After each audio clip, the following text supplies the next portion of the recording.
नमस्कार दोस्तों, welcome to Nitin Kumar classes. आज हम CG board class 10th mathematics का चैप्टर नंबर 2 जिसका नाम क्या है linear equation in two variable के बारे में थोड़ा सा देखेंगे। इस एक्सरसाइज इस लेक्चर में हम लोग किसके बारे में बात करेंगे? ग्राफिकल मेथड के कुछ एग्जांपल्स के बारे में। मोस्ट इंपॉर्टेंट एग्जांपल्स है। अगर आप एक एग्जाम में अगर ग्राफिकल मेथड के बारे में कुछ भी क्वेश्चन पूछा तो ये तीन ही एग्जाम्पल से आ सकता है। ठीक है दोस्तों, देखिए हम लोग ने पिछले क्लास में क्या पढ़ा था? लीनियर इक्वेशन को कैसे सॉल्व किया जाता है, linear equation in two variable को कैसे सॉल्व किया जाता है। हमारे पास दो टेक्निक्स होते हैं, पहला ग्राफिकल मेथड, दूसरा एल्जेब्रिक मेथड। इसमें हम किसी चीज को पुट करके निकाल सकते हैं या तो फिर किसी चीज को हटा के निकाल सकते हैं। अगर किसी को सब्स्टिट्यूशन से निकालेंगे तो क्या बोलते हैं उसको? Substitution method. और किसी को एलिमिनेट करके निकालेंगे इसको क्या बोलेंगे? एलिमिनेट। एलिमिनेट मतलब खत्म कर देना, वहां से हटा देना। ठीक है दोस्तों, इन दोनों के बारे में हम लोग नेक्स्ट लेक्चर में पढ़ाई करेंगे। अभी इस लेक्चर में हम लोग क्या देखेंगे? ग्राफिकल मेथड के बारे में जानकारी लेंगे। ग्राफिकल मेथड होता क्या है? हमको अगर कोई इक्वेशन दिया रहेगा x plus y equal to 10, 5, 2x plus 3y equal to 10 दिया है। इनका पहले हम लोग को क्या निकालना है? कोऑर्डिनेट निकालना है। कोऑर्डिनेट निकालेंगे। कोऑर्डिनेट कैसे निकालेंगे? बारी बारी करके। इक्वेशन 1 का अलग निकलेगा और इक्वेशन नंबर 2 का अलग निकलेगा, उसको एक टेबल में फिल कर देंगे। उसके बेसिस में हम लोग क्या करेंगे? ग्राफ प्लॉट करेंगे। ठीक है दोस्तों, देखिए एग्जांपल के थ्रू समझने की कोशिश करेंगे तो आसानी से समझ आ जाएगा आपको। ठीक है, पहला क्वेश्चन देखते हैं। पहला example, 10th student of a class 10 took part in the quiz. 10 student है क्लास 10 के, उन्होंने क्विज में पार्टिसिपेट किया है। Number of girls taking part in the quiz was 4 more than boys. जो लड़कियों की संख्या है, लड़कियों का जो नंबर है वो 4 ज्यादा है किससे? बॉयज से। हम लोग को क्या फाइंड करना है? Number of girls and number of boys find करना है आपको। ठीक है दोस्तों, पहले तो थोड़ा सा लिख लेते हैं क्या क्या दिया गया है हम लोग को, क्या क्या गिवन है। लेट और एज्यूम कर लेंगे, जो नहीं दिया उसको एज्यूम कर लेंगे। हमको क्या पूछा गया है? नंबर ऑफ गर्ल्स पूछा गया और नंबर ऑफ बॉयज पूछा गया है। तो देखिए नंबर ऑफ गर्ल्स कितना है?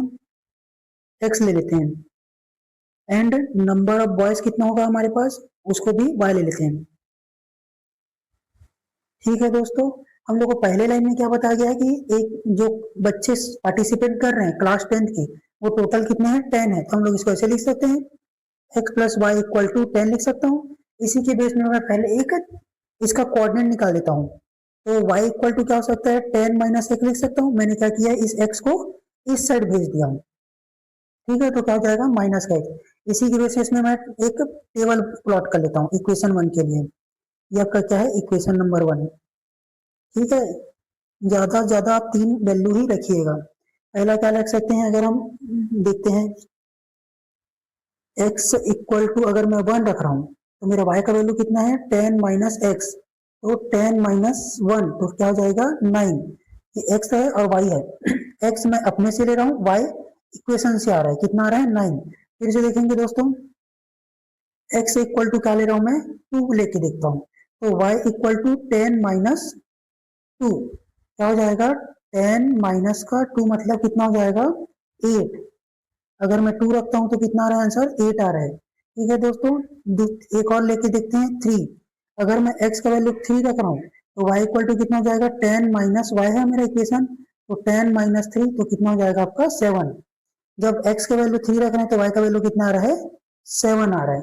देखिए उसके बाद एक और डाटा दिया गया है हम लोग को, the number of girls taking part in a quiz was 4 more than the boys। इसको कैसे लिखेंगे हम? क्या बोला गया है? Number of girls taking part in quiz was का मतलब क्या होता है? Equal to 4 more than. 4 more मतलब 4 किसी में जोड़ने बोला जा रहा है, आपको ऐड करने बोला जा रहा है। किसमें बोला जा रहा है? नंबर ऑफ बॉयज में बोला जा रहा है। देखिए यहाँ से हम लोग को एक इक्वेशन और मिल जाएगा। बॉयज गर्ल्स को क्या एज्यूम किया हमने? y, और बॉयज को क्या एज्यूम किया है? x। तो 4 प्लस एक्स, ये हमारा इक्वेशन नंबर 2 है। इस इक्वेशन नंबर 2 के लिए हम लोग कोऑर्डिनेट निकाल लेते हैं। उसके लिए हम लोग चार्ट बना लेंगे ऐसे।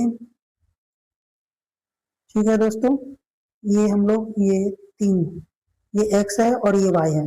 देखिए हम लोग क्या क्या रख के देखते हैं। हमारा इक्वेशन नंबर 4 क्या है? नहीं 2 क्या है? y equal to 4 plus x है।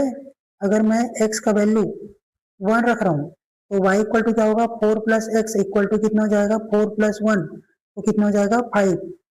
अगर मैं y x का वैल्यू 1 रख रहा हूँ तो y का वैल्यू कितना आ रहा है 5। उसी तरह x का वैल्यू क्या रख के देखता हूँ 2 रख के देखता हूँ, तो y का वैल्यू क्या आएगा y इक्वल टू क्या है 4 plus x 4 plus 2 equal to 6। जब मैं 2 रख रहा हूँ तो आंसर कितना आ रहा है मेरा 6 आ रहा है। ठीक है दोस्तों, नेक्स्ट एक और रख के देखते हैं, x से इक्वल टू कितने देख रहे हैं 3 रख के देखते हैं। तो y इक्वल टू क्या है हमारे पास 4 प्लस एक्स है, इसको सॉल्व करेंगे तो क्या होगा 4 प्लस 3 इक्वल टू 7। जब मैं y x का वैल्यू 3 रख रहा हूँ तो y का वैल्यू 7 आ रहा है। ध्यान से देखेंगे तो दोनों क्वाड्रेंट में, दोनों इक्वेशन में एक क्वाड्रेंट क्या मिल रहा है हम लोग को सेम मिल रहा है, वही इस क्वेश्चन का आंसर है। हम डायरेक्ट भी लिख सकते हैं x इक्वल टू 3 और y इक्वल टू क्या होगा 7, यही हमारा क्या है आंसर है। अब देखिए ग्राफ में प्लॉट करके देखेंगे कैसे। ठीक है, ये ग्राफ पेपर ऐसे रहता है जिसमें एक साइड क्या रहेगा आपका एक्स एक्सिस और दूसरा साइड क्या रहेगा वाई एक्सिस।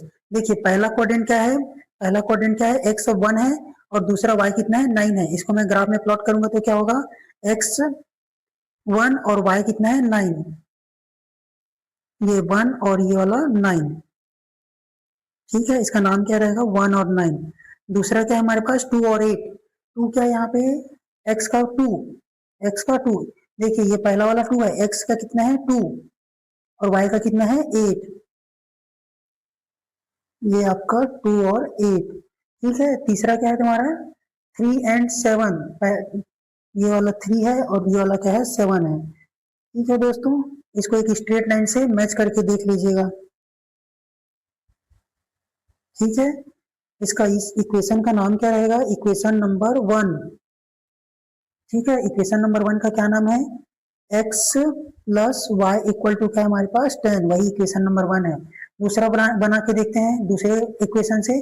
जब हमारा x का वैल्यू 1 है, y का वैल्यू क्या है 5 है, तो प्लॉट करके देखते हैं x में 5 और y में, x में 1 y में 5 जाएंगे, यहाँ पे आएगा। ठीक है दोस्तों, मैं दूसरे कलर से यूज कर देता हूँ, ये आपका 1 और 5। दूसरा क्वाड्रेंट देखते हैं 2 और 6, देखिए यहाँ पे 2 है और यहाँ पे 6 है। ठीक है, तो 2 ये x का 2 और y का 6, इसका नाम क्या है 2 और 6। तीसरा क्वाड्रेंट क्या है 3 एंड 7। ठीक है, ये देखिए 3 और ये 7 यही पॉइंट में आ रहा है आपका। ठीक है, लाइन को क्या कर देंगे मैच करके देखते हैं। ठीक है दोस्तों, ये मैच हो गया आपका।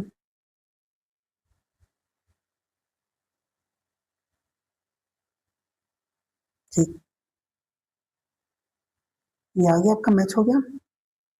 ठीक है, जहां पे इंटरसेक्ट हो रहा है ये पॉइंट क्या होगा इंटरसेक्टिंग पॉइंट होगा। क्या होगा इंटरसेक्टिंग पॉइंट, क्या होता है ये इंटरसेक्टिंग सेक्टिंग पॉइंट। इंटरसेक्टिंग पॉइंट ही क्या रहता है हमारा क्वेश्चन का सॉल्यूशन रहता है। इसमें कहाँ पे इंटरसेक्ट हो रहा है 3,7 में इंटरसेक्ट हो रहा है, यही आपका इसका आंसर है। ग्राफ में इधर ऐसे आंसर को आप रिप्रेजेंट कर सकते हैं। ठीक है दोस्तों, देखते हैं नेक्स्ट क्वेश्चन। देखिए क्या क्वेश्चन है आपका, कविता परचेज 1 पेंसिल एंड 2 इरेजर और 4 रुपीज। कविता ने एक पेंसिल और एक इरेजर कितने रुपए में खरीदा है 4 रुपीज में खरीदा है। एंड सविता ब्रॉट, सविता ने 2 पेंसिल एंड 4 इरेजर कितने रुपए में खरीदा है 60 रुपीज में खरीदा है। Can you inform that find the price paid by Kavita and Savita for 1 pencil and 1 eraser. हमको क्या बताना है कि एक पेंसिल का कॉस्ट कितना होगा और एक इरेजर का कॉस्ट कितना होगा। ठीक है दोस्तों, पहला कविता ने क्या किया था, हम लोग को पहले एज्यूम करने पड़ेगा। क्या एज्यूम करना पड़ेगा, पूछा क्या गया है find the price paid by Kavita and Savita for 1 pencil and 1 eraser. ठीक है, तो इसको लिखेंगे कैसे, let cost of 1 pencil equal to x rupees, cost of 1 eraser equal to y rupees. ठीक है, और कविता के लिए क्या है, कविता परचेज कैसे किया था, कविता परचेज उसने क्या किया था एक पेंसिल और एक इरेजर, 2 इरेजर, तो कितने पेमेंट किया था उसका 4 रुपीज। अगर मेरा एक पेंसिल 1 रुपया का है तो 1 पेंसिल कितने का हो जाएगा x रुपीज का, प्लस एक पेंसिल का कॉस्ट कितना है, वाई रुपीस है। उसी तरह एक इरेजर का कॉस्ट कितना है, वाई, और तो दो इरेजर का कॉस्ट कितना हो जाएगा, एक इरेजर का कॉस्ट कितना है, वाई रुपीस, तो दो इरेजर का क्या हो जाएगा, 2 वाई रुपीस हो जाएगा। कितना हो जाएगा, 2 वाई। और कितना पेड करके आ रहे हैं हम लोग, 4 रुपीज पेड करके आ रहे हैं। ठीक है, यही आपका इक्वेशन नंबर 1 है। अब किसके लिए देखेंगे, सविता के लिए। इसके लिए देखेंगे, सविता के लिए देखेंगे। सविता ने कैसे किया है, 2 पेंसिल और 4 इरेजर परचेज किया है। और सविता परचेज, उसने कैसे परचेज किया है, उसने दो पेंसिल लिया है। एक पेंसिल का कॉस्ट कितना है हमारे पास, एक्स रुपीस है, तो दो पेंसिल का कॉस्ट कितना होगा, 2x। ठीक है, तो उसको लिख लेते हैं 2x प्लस, और क्या है, 4 इरेजर। एक इरेजर का कॉस्ट कितना है तुम्हारे पास, वाई रुपीस है, तो दो इरेजर का 2 वाई, 3 इरेजर का 3 वाई, 4 इरेजर का कितना हो जाएगा कॉस्ट, 4 वाई रुपीस हो जाएगा। ठीक है दोस्तों, तो इसको मैं डायरेक्ट लिख देता हूँ, क्या लिख दूंगा यहाँ पे, 4y इक्वल टू 16। ठीक है, ये आपका इक्वेशन नंबर 2 है। इसको अगर ध्यान से देखेंगे तो आपका यहाँ से कुछ ना कुछ कॉमन निकल सकता है। क्या निकल सकता है दोस्तों, क्या निकल, इसको ऐसे लिख सकते हैं, दोनों से 2 को कॉमन निकाल दीजिए। इसको लिखना रहेगा तो कैसे लिख सकते हैं, 2x equal plus 2 into 2 into y equal to 16। इसको और क्या लिख सकते हैं, क्या लिख सकते हैं, 2 को कॉमन निकाल दूंगा तो 2x प्लस 2y, क्या बचेगा यहाँ पे, 2 को मैंने यहाँ पे बाहर निकाल दिया है, दोनों 2 को यहाँ पे बाहर निकाल दिया है, तो मेरे पास यहाँ तो x बच रहा है, यहाँ पे क्या बच रहा है, 2y, इधर क्या बचेगा मेरे पास, 16। ये 2 क्या है, मल्टीप्लाई में, इधर जाएगा तो क्या हो जाएगा, डिवाइड में आ जाएगा, तो 16/2, x plus 2y equal to, x plus 2y equal to 2 1 जा 2, 2 8 जा 16, कितना हो जाएगा, 8 टाइम में ये कैंसल आउट हो जाएगा। ये आपका इक्वेशन नंबर 2 है। ठीक है दोस्तों, इसके लिए बारी बारी से हम लोग क्या निकालते हैं, क्वाड्रेंट निकालते हैं। ठीक है, और किसके लिए, इक्वेशन नंबर 1 के लिए हम क्या निकालेंगे, क्वाड्रेंट निकालेंगे। पहले इक्वेशन के लिए एक टेबल बना देंगे जिसमें से 2-3 डाटा यूज करके देख लेते हैं। ठीक है, आप एग्जाम में 2 डाटा से भी काम चल सकता है आपका। ठीक है, ज्यादा बनाने की जरूरत नहीं रहेगी यहाँ पे। एक्स और ये वाई, ठीक है, हम लोग यहाँ पे 2-3 डाटा यूज करके देखते हैं। चीजें आसान है तो 2 डाटा यूज में काम हो जाएगा आपका। पहला इक्वेशन क्या है, x plus 2y equal to 4। X equal to क्या लिख सकता हूँ जी, 4 माइनस 2y लिख सकता हूँ। मैंने क्या किया है, 2y को किधर शिफ्ट कर दिया है, 4 के बाजू में। ठीक है, तो प्लस का है तो क्या हो जाएगा, माइनस का। देखते हैं बारी बारी से, y का वैल्यू क्या रख के देखता हूँ, 1। ठीक है, तो x का वैल्यू कितना आएगा, x equal to 4 minus 2y, 4 minus 2 into 1, 4 in minus 2, तो ये कितना हो जाएगा, 2। जब मैं 1 रख रहा हूँ तो आंसर कितना आ रहा है मेरा, 2 आ रहा है। x का वैल्यू कितना आ रहा है, 2 आ रहा है। फिर से 2 रख के देखते हैं, y इक्वल टू क्या रख के देखेंगे, 2 रख के देखेंगे। हमारा इक्वेशन क्या है, x equal to 4 minus 2y, तो 4 माइनस 2 इंटू 2, तो कितना हो जाएगा, 4 माइनस 4 इक्वल टू 0। 2 रखने पे आंसर कितना आ रहा है मेरा, y का वैल्यू 2 रखेंगे तो आंसर कितना आएगा, 0। ठीक है दोस्तों, देखिए एक्स वाई का वैल्यू क्या रख के देखते हैं, 3 रख के देखते हैं, तो एक्स इक्वल टू क्या है हमारे पास, 4 minus 2y, 4 minus 2 into 3, 4 minus का 6, आंसर कितना आएगा, माइनस का 2। कितना आ रहा है, 3 में कितना आ रहा है, माइनस का 2, कितना आ रहा है, 3 में माइनस का 2। ठीक है दोस्तों, ऐसे नेक्स्ट इक्वेशन के लिए देखते हैं क्वाड्रेंट बना के। क्या है हमारे पास, इक्वेशन नंबर 2 क्या है, x plus 2y equal to 8, तो x इक्वल टू क्या लिख सकता हूँ जी, 8 माइनस 2y लिख सकता हूँ। इसके लिए मैं बारी बारी से क्वाड्रेंट निकाल के देखता हूँ। ये x है और ये वाला y है। अब 2 ही क्वाड्रेंट निकालिएगा एक एक इक्वेशन का। x, ये y इक्वल टू क्या रख के देखते हैं, 1 रख के देखते हैं, तो हमारा इक्वेशन क्या आएगा, x का वैल्यू, x इक्वल टू क्या दिया है, क्या है 8 माइनस 2y, तो 8 माइनस 2 इंटू 1, तो कितना हो जाएगा, 8 माइनस 2 इक्वल टू 6। जब मैं y का वैल्यू 1 रख रहा हूँ तो x का वैल्यू कितना रहा है 6 आ रहा है। ठीक है दोस्तों, जब मैं y का वैल्यू कितना रख के देखता हूँ 2 रख के देखता हूँ तो x इक्वल टू कितना जाएगा 8 माइनस 2 इंटू 2 कितना जाएगा 8 माइनस 4, 8 इक्वल टू कितना जाएगा 4। ठीक है, x इक्वल टू क्या रख के देखते हैं, नहीं y इक्वल टू क्या रख के देखेंगे 3 रख के देखते हैं। ये 2 है लिख लेते हैं और ये वाला हमारा आंसर कितना आएगा 4। y का वैल्यू अगर 3 रख के देखता हूँ तो x equal to 8 minus 3 2 into 3। ठीक है, 8 माइनस 6, 8 इक्वल टू 6 करेंगे तो कितना आएगा 2। जब y की वैल्यू 3 आता है तो कितना आता है 2। अब इसको हम लोग ग्राफ में प्लॉट करके देखते हैं। पहला हमारे पास क्या कोऑर्डिनेट दिया है ये वाला। ठीक है, देखिए इसको मैं यहाँ पे कॉपी कर लेता हूँ।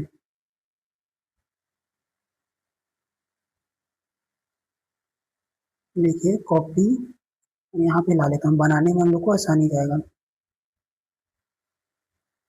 ठीक है दोस्तों, दूसरा कोऑर्डिनेट को दूसरा ग्राफ को भी कॉपी कर लेते हैं वहां से ये। ठीक है, कॉपी यहाँ पे पेस्ट कर देते हैं।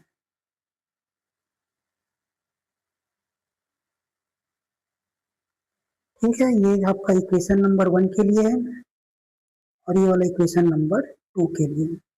ठीक है, ड्रॉ करके देखते हैं।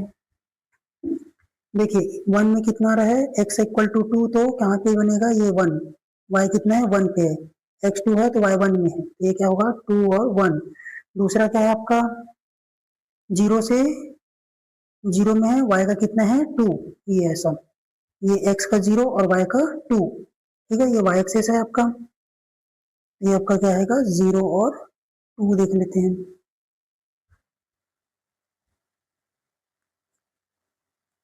तीसरा डाटा क्या है -2, माइनस कहाँ बनेगा जी इधर बनेगा आपका, ये -1 हो गया, ये फिर माइनस का 2 हो गया लीजिए। ठीक है, -2 का कहाँ जाएंगे 3 पे, कहीं यहाँ पे आपके आएगा आंसर। ठीक है, मैं पहले एक लाइन बना देता हूँ उसके हिसाब से बना देता हूँ। ये आपका लाइन ऐसे शिफ्ट होगा।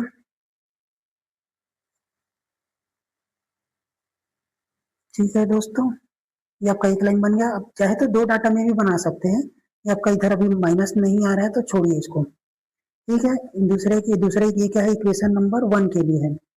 इक्वेशन नंबर 1 क्या है x प्लस 2y प्लस 4, क्या इसका नाम क्या है x plus 2y equal to 4 है। दूसरा डाटा बना के देखते हैं कितना है 6, x में कितना जाना है 6 और y में कितना जाना है 1 जाना है। ठीक है दोस्तों, दूसरा क्या है 2 में कितना जाना है हम लोग को, नहीं 4 में कितना जाना है 2 जाना है, ये 4 है और ये वाला 2, ये 4 है, ये वाला 4 है और ये वाला 2 है। ठीक है, तो यहाँ पे आएगा आपका ये 4 और ये 2 और ये 6 और ये 1 है। ठीक है दोस्तों, 2 और 3, x में कितना जाना है 2 और y में कितना जाना है 3। ठीक है, तो ये वाला x में 2 और y में 3। ठीक है दोस्तों, ध्यान से अगर इसका लाइन बनाएंगे तो कैसे बनेगा ये। ठीक है, ये लाइन बन गया आपका। देखिए अगर हम ध्यान से देखेंगे, आप अगर ग्राफ पेपर में बनाएंगे तो ये क्या होता है, एक इक्वेशन नंबर 2 के लिए एक लाइन है। इक्वेशन नंबर 2 क्या है हमारे पास x plus 2y equal to 8, x plus 2y equal to 8 के लिए लाइन है।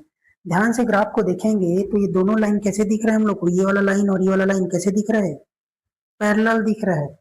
पैरेलल क्या दिख रहा है यहाँ पे पैरेलल, पैरेलल दिख रहा है दोस्तों। ठीक है, तो इसके हिसाब से क्या होगा, इसमें नो सॉल्यूशन आएगा, क्या आएगा नो सॉल्यूशन आएगा।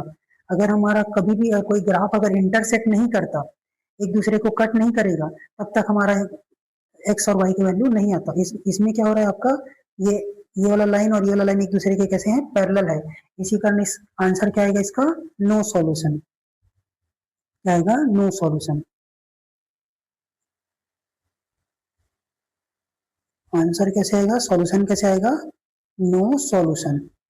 ठीक है दोस्तों, इसको आगे और बताऊंगा अच्छे से। नेक्स्ट क्वेश्चन देखते हैं, a person purchase 3 chair a person purchase 3 chair and 2 table और 1200 rupees and then he paid 2400 for 6 chair and 2 tables. What is the cost of one table and what is the cost of one chair? हमको क्या बताना है, एक table, one table और एक chair का क्या बताना है, कॉस्ट बताना है आपको। ठीक है दोस्तों, तो इसमें हम लोग को पहले तो अननोन है, उसको अननोन लिख देते हैं, पहले उसको एज्यूम कर लेते हैं। Let cost of one chair, table लिखते हैं पहले, कितना है x rupees and cost of two table equal to y rupees. According to question क्या बोला जा रहा है, एक पर्सन ने कितना चेयर खरीदा है, 3 चेयर। अगर एक चेयर खरीदता है तो इसका कितना पैसा है, x रुपीज है। 2 चेयर खरीदता है तो 2x, 3 चेयर खरीदेगा तो 3x। ठीक है दोस्तों, तो मैं क्या लिखूंगा 3x। ये क्या है, अकॉर्डिंग टू क्वेश्चन है। ठीक है, और दूसरा देखते हैं, उसने कितना चेयर टेबल खरीदा है, 2 टेबल खरीदा है। एक टेबल खरीदूंगा तो कितना खर्चा आएगा, y रुपीज। 2 टेबल खरीदूंगा तो 2y रुपीज। तो कितना टेबल खरीदा है मैंने यहाँ पे, 2 टेबल, तो दोनों को एक साथ खरीदा है तो 2y इक्वल टू कितना रुपया पे करके आए हैं हम लोग, 1200 रुपीज। ठीक है, नेक्स्ट देखते हैं और आगे बढ़ के देखते हैं, दूसरे बार में उसने कितना पेमेंट किया है, 2400 पेमेंट किया है। किसके लिए, 6 चेयर और 2 टेबल के लिए। ठीक है, तो 6 चेयर का क्या लिखेंगे, एक टेबल का कॉस्ट कितना होगा, एक का कॉस्ट x है, 2 का कॉस्ट कितना होगा 2x है, 3 का कॉस्ट 3x, 4 का कॉस्ट कितना होगा 4x, 5 का कॉस्ट कितना होगा 5x। मेरे को कितना खरीदना है, 3 चेयर खरीदना है, क्या 6 चेयर खरीदना है, तो 6 चेयर का कितना होगा 6x, 6x प्लस, और क्या खरीदे हम लोग ने, 2 टेबल खरीदे हैं। 2 टेबल का कॉस्ट कितना होगा, एक टेबल का कॉस्ट कितना है y है, तो 2 टेबल का कॉस्ट कितना होगा 2y rupees plus 2y equal to 2400। ये आपका इक्वेशन नंबर 1 है और ये इक्वेशन नंबर 2 है। ये इक्वेशन नंबर 1 और इक्वेशन नंबर 2 को मार्किंग करने पहले देख लीजिएगा इन दोनों में कुछ कॉमन निकल रहा है क्या। दो एक ऐसा नंबर है जो 6 इसको भी डिवाइड कर देगा और ये वाला 2 को यहाँ से भी हटा सकते हैं। इसको क्या लिख सकता हूँ, 2 इंटू 3x लिख सकता हूँ, इसको क्या लिख सकता हूँ 2y, और ये 2400। ये हो जाएगा, हम लोग क्या निकाल लेते हैं कॉमन, यहाँ से 2 और ये वाला 2 को क्या निकाल देता हूँ मैं, बाहर निकाल देता हूँ कॉमन, तो 2, यहाँ पे क्या बचेगा 3x plus 2y equal to कितना हो जाएगा 2400। ये 2 मल्टीप्लाई में है, इसमें है मल्टीप्लाई में है, इधर आएगा तो क्या हो जाएगा डिवाइड में आ जाएगा। ये हो जाएगा 3x plus 2y equal to 2400 divided by 2। Answer क्या आएगा 3x plus 2y equal to कितना हो जाएगा 1200। 2 से काट देंगे, 2 1 जा 2, 2 1 जा 2, 2 2 जा 4, ये 0 0। ठीक है, तो ये मेरा क्या होगा इक्वेशन नंबर 2 एज्यूम कर लेता हूँ। ठीक है दोस्तों, पहले जितना सिंप्लीफाई हो सकते है उसको कीजिए, तभी आपका चीजें आसानी से बनेगा।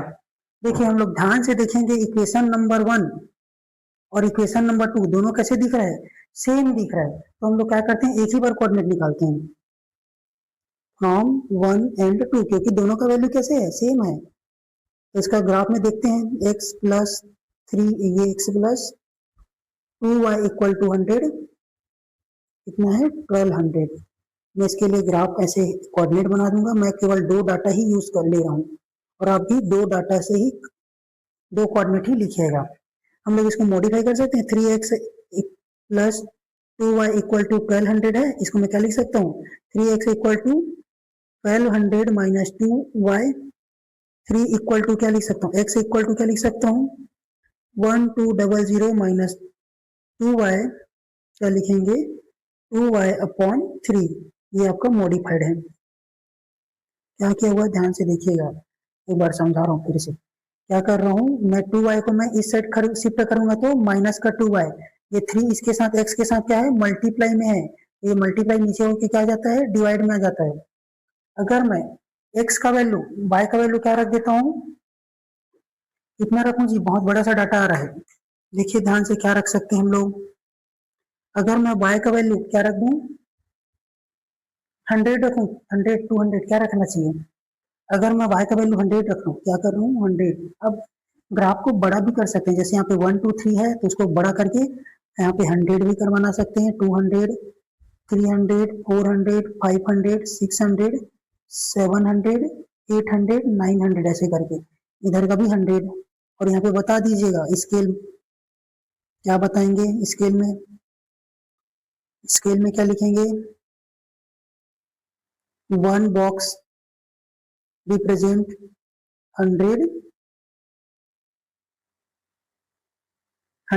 ठीक है, 1 बॉक्स इक्वल टू रिप्रेजेंट 100, ठीक है दोस्तों, 100 रुपीज, क्या है?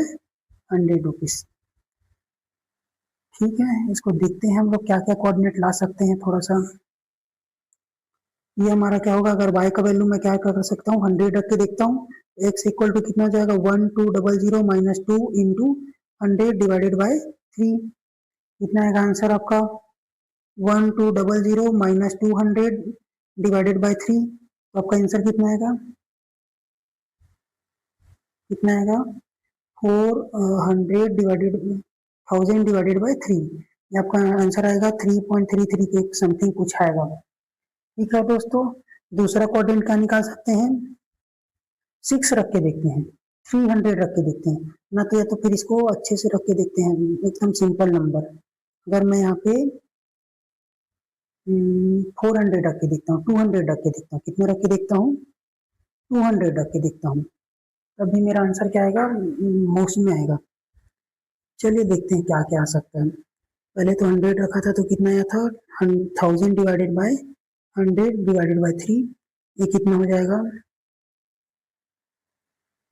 ये आपका हो जाएगा 1000 डिवाइडेड बाय 3, कितना हो जाएगा? 3.33 करके कुछ आएगा। अगर मैं x का वैल्यू कितना रख के देखता हूँ? 200 रख के देखता हूँ, ठीक है, x का वैल्यू कितना रख के देखता हूँ? 200, पहले 100 रखा हूँ तो कितना रहा है? 333, 200 रख के देखूंगा तो कितना आएगा?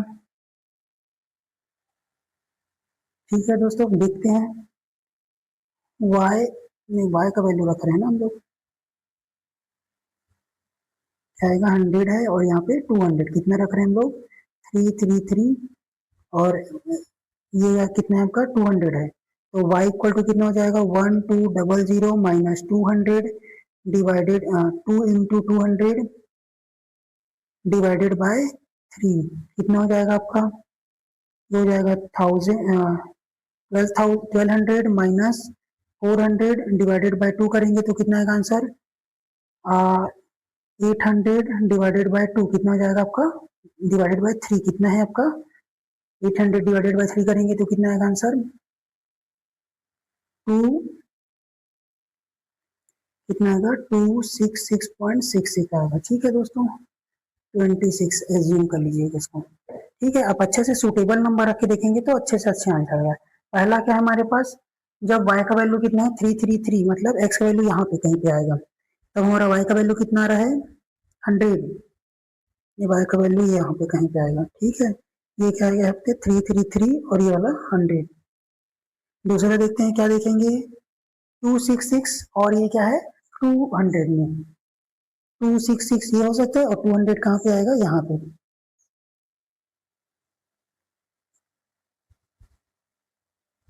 ठीक है दोस्तों। इस ग्राफ के लिए केवल आपका एक ही लाइन बनेगा, ठीक है। अगर किसी ग्राफ के लिए आपका एक लाइन बनता है, क्या बनेगा? एक ही लाइन आ रहा है, इसका मतलब क्या हो रहा है? दूसरा वाला लाइन भी इसी के ऊपर क्या हो रहा है? ओवरलैप हो जा रहा है, ओवरलैप हो जा रहा है।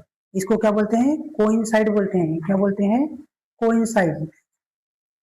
क्या बोलते हैं इसको? कोइंसाइड हो जाना, ठीक है, इसको क्या बोलते हैं? कोइंसाइड, कोइंसाइड या फिर कोइंसिडेंट, ठीक है दोस्तों। नेक्स्ट देखते हैं, तो हमारा इसका आंसर है, आंसर क्या आएगा? तो हमारा किसमें आएगा? इसका ग्राफ कैसे हो रहा है? कोइंसाइड हो रहा है, कोइंसिडेंट या फिर ओवरलैप, तो इसका आंसर क्या आएगा आपका? मैनी सॉल्यूशन, ठीक है दोस्तों। हम लोग ने तीनों ग्राफ का एक एक एग्जांपल दिया है। पहला ग्राफ में हमारा आंसर कैसे आ रहा था? इंटरसेक्ट हो रहा है, पहला ग्राफ में क्या हो रहा है? डायरेक्ट ग्राफ कैसे हो रहा है? इंटरसेक्ट हो रहा है, इंटरसेक्ट में प्रॉपर आपको एक्स और वाई की वैल्यू मिलेगा, जहां पे इंटरसेक्ट हो रहा है वही आपका उसका आंसर है। दूसरे ग्राफ में क्या हो रहा है? दोनों लाइन क्या हो रहा है? पैरेलल हो रहे हैं, ठीक है, तो पैरेलल में क्या आता है? नो सॉल्यूशन आता है। तीसरे बार में क्या हो रहा है आपका? एक ही, दोनों लाइन एक ही के ऊपर आ जा रहा है, मतलब ओवरलैप हो जा रहा है या फिर कोइंसिडेंट हो जा रहा है, ठीक है। इसमें क्या होता है? आपको मैनी सॉल्यूशन आएगा, ठीक है दोस्तों। ये देखिए, एक क्वेश्चन दिया गया, find out the X and Y का value system of equation depicted in the graph below. हम लोग को क्या निकालना है, एक्स और वाई का वैल्यू निकालना है। आपको मैं पहले बताई, अगर कोई भी ग्राफ एक दूसरे को कहाँ पे इंटरसेक्ट करता है, जिस पॉइंट पे इंटरसेक्ट करेगा वही उसका क्या कहलाएगा, एक्स और वाई का वैल्यू रहेगा। तो यहाँ पे एक्स इक्वल टू क्या होगा 1 और वाई इक्वल टू कितना होगा 4। आसान क्वेश्चन है दोस्तों, ये 1 या 2 मार्क्स में आ सकता है, कभी आना रहे तो। ठीक है, देख सो एक इंपॉर्टेंट नोट्स क्या है, अगर मेरा ग्राफ क्या हो रहा है, इंटरसेक्ट हो रहा है, क्या हो रहा है, इंटरसेक्ट हो रहा है, तो इंटरसेक्ट होगा तो क्या मिलेगा हम लोग को, एक्स और वाई के क्या मिलेगा, प्रॉपर वैल्यू मिलेगा, प्रॉपर वैल्यू मिलेगा। अगर प्रॉपर वैल्यू मिल रहा है तो हम लोग का क्या है, सॉल्यूशन कैसे रहेगा, यूनिक सॉल्यूशन रहेगा, यूनिक सॉल्यूशन रहेगा। ठीक है दोस्तों, सबसे इंपॉर्टेंट बात, आगे चल के इसका हम लोग बिना ग्राफ या फिर किसी पेन पेपर उठाए हम लोग डायरेक्ट बता पाएंगे कि कौन सा यूनिक सॉल्यूशन है, इसका नो सॉल्यूशन आएगा, आगे थोड़ा सा क्लास में आएगा एक दो एक्सरसाइज के बाद। दूसरा क्या है हमारे पास, जैसे दोनों ग्राफ कैसे हो रहा है, पैरेलल हो रहा है, ग्राफ कैसे हो रहा है, पैरेलल हो रहा है, पैरेलल हो रहा है, पैरेलल ऐसे भी लिखते हैं। ठीक है दोस्तों, पैरेलल हो रहा है तो क्या होगा हमारे पास, एक्स और वाई का क्या होगा ना, वैल्यू नहीं मिलेगा, not find x and y, x and y value. इसका मतलब क्या होगा आपका, नो सॉल्यूशन। सॉल्यूशन कैसे रहेगा, हम लोग को सॉल्यूशन ही नहीं मिलेगा। ठीक है दोस्तों, अगर हमारा ग्राफ कैसे रहेगा, पैरेलल, मैंने आपको एग्जांपल के थ्रू भी समझा दिया है, ग्राफ अगर पैरेलल रहेगा तो आपका आंसर कैसे आता है, नो सॉल्यूशन, एक्स और वाई का वैल्यू नहीं मिलेगा। देखिए तीसरा ग्राफ कैसे रहेगा, दोनों लाइन एक दूसरे के कैसे हैं, ओवरलैप हो गए हैं, ओवरलैप हो गया है, या फिर इसी को क्या बोलते हैं, को इंसिडेंट होता है, इसको क्या बोलेंगे, को इंसिडेंट होगा, क्या लिखेंगे, को इंसिडेंट। ठीक है दोस्तों, को इंसिडेंट होगा तो क्या होगा, एक्स और वाई का क्या होगा, मैनी वैल्यू मिलेगा, बहुत सारे वैल्यू मिलेगा, एक्स और वाई का क्या मिलेगा, बहुत सारा वैल्यू मिलेगा, वैल्यू, मोर वैल्यू मिलेगा, बहुत सारे, हर पॉइंट में आपका एक्स और वाई में। जैसे यहाँ पे एक इंटरसेक्ट मिल गया तो मेरा यहाँ पे एक्स वाई का वैल्यू, अगर यहाँ पे इंटरसेक्ट मिल गया तो यहाँ पे एक वैल्यू, यहाँ पे इंटरसेक्ट हो गया तो एक वैल्यू यहाँ पे मिलेगा। इसी कारण इसको क्या बोला जाता है, नो सॉल्यूशन बोला जाता है। क्या बोला जाता है, मेनी सॉल्यूशन बोलते हैं इसको, सॉल्यूशन को क्या बोला जाता है, मेनी सॉल्यूशन। ठीक है दोस्तों, अगले चैप्टर या नेक्स्ट वीडियो में हम लोग एक्सरसाइज 1 को कंप्लीट करने की कोशिश करेंगे। ठीक है दोस्तों, थैंक यू।